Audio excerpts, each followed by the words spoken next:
Up next on Profiles in Caring, presented by Equitable Life and Casualty, we travel to Mali, Africa, where an unusual alliance is helping with everything from education to specialized surgeries and so much more.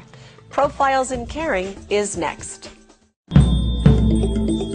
The following Profiles in Caring is made possible through generous support from Equitable Life and Casualty, committed to caring. Welcome to this edition of Profiles in Caring. I'm Kimberly Perkins. When the Ouelessebougou Utah Alliance first came to Mali, Africa, it was during the devastating drought of 1985. And then they focused on two basic things: improving wells and teaching basic gardening skills. Well, since then, it has grown to so much more. Shauna Scott has the story now from Mali, Africa. Thanks, Kimberly, and welcome to Ouelessebougou. I'm here in the middle of the local hospital compound where right through those doors, the surgeons are busy working miracles. Let's catch up and see how they're doing.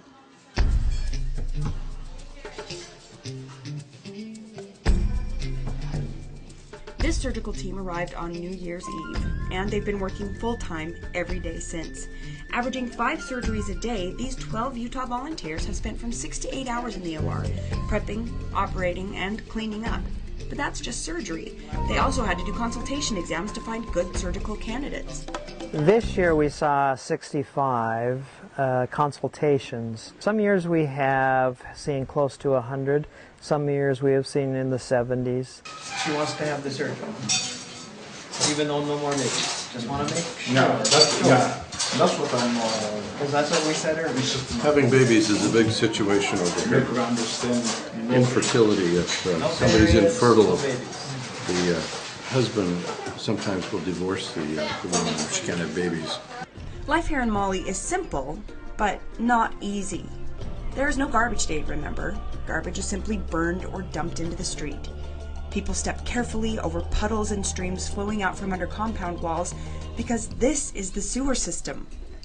Water is pumped or pulled from wells and hauled home for drinking, cooking, and washing. Cattle, goats, donkeys, dogs, chickens, livestock, and pets roam the streets at will, adding to the flavor of wood smoke on the breeze. Compared to Western-style medicine, this is very primitive as far as the cleanliness of the room, the fact that the windows are open, the equipment that we have to work with that's here is very primitive, but our nurses and the people that we brought with us were able to make do to make the equipment sterile enough for us to be able to perform our operations. That is the greatest need right now, is to the Malian people, bearing children is a great gift. We now have 2 OB-GYN expeditions that come every winter, and it was very touching for me to be outside the surgical room when they were taking a patient to recovery and seeing this young woman and thinking, you know, now she may have a chance. She may be able to have children, because if she can't have children, she will be ostracized. How many surgeries have you guys done so far? This is number 24, I believe.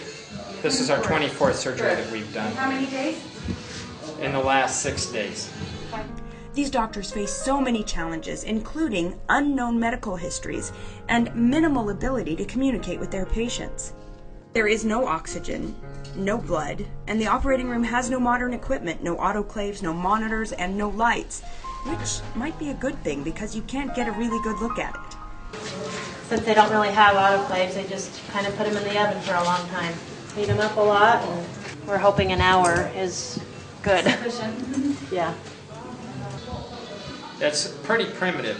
We've got a bed that only part of the bed works. We had to put it on cinder blocks to allow it to be the right height because it won't raise up and down. Yeah, the only way that we have to identify the patients is with a little name card that we give them.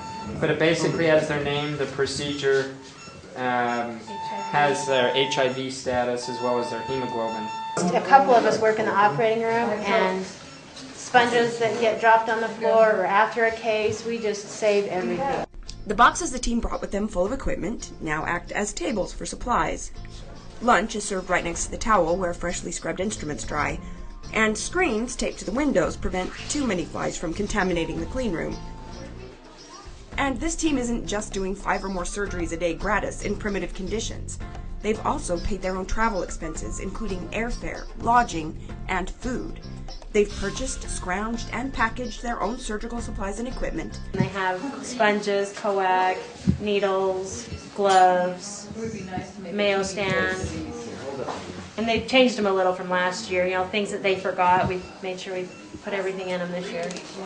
This is just a small spinal kit that I've put together from an old 4x4 tray. It has a few needles in it, a spinal needle. Top that off with loss of wages, time away from family, in some cases small children that need paid babysitters. And these professionals have made a huge commitment of time and resources. Hey Doc, how often do you clean up your own OR? I've had to scrub them before. Yeah? Yeah. Before or after? After? Yeah? How often? Only here? I'm the only guy that does it. Surgery is wrapped for the year. The OR has been cleaned out and scrubbed. The team has finished their post-op rounds. Okay, Sam, couple cases from today. This is the big one. And now they're heading back to the Alliance compound for some much-deserved rest.